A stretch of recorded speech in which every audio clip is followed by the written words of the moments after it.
ఒక ఘనమైన అరణ్యంలో ఓ శక్తివంతమైన సింహం ఉండేది. అది ప్రతిరోజూ అవసరానికి మించి జంతువులను వేటాడుతూ తన బలాన్ని చూపించేది.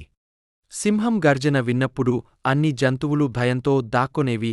భయంతో విసిగిపోయిన జంతువులు పెద్ద చెట్టు కింద కూడి పరిష్కారం గురించి చర్చించాయి.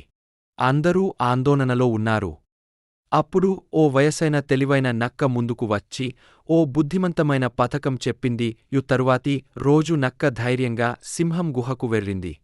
నమస్కరించి, ఓ మహారాజా, మరొక సింహం అడవిలోకి వచ్చి మీతో పోటీ చేయాలంటోంది అని చెప్పింది. సింహం కోపంతో ఉలిక్కిపడింది. అతన్ని వెంటనే నా దగ్గరకు తీసుకురా అని సింహం గర్జించింది. నక్క చాకచక్యంగా అడవిలోని లోతైన ప్రాంతానికి తీసుకెళ్లి ఒక పెద్ద బావి దగ్గర ఆగింది. నక్క బావి వైపు చూపించి, అతడే మీ నీళ్లు తాగుతున్నాడు అంది. సింహం బావిలో చూసి తన ప్రతిబింబం చూసింది.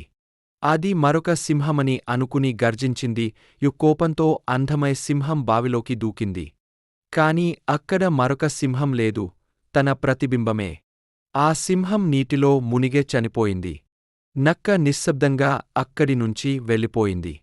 నక్క ఈ విషయం జంతువులకు చెప్పగానే అందరూ సంతోషంతో కేకలు వేశారు. అడవిలో మళ్ళీ శాంతి నెలకొంది. తెలివైన నక్కను అందరూ గౌరవించారు.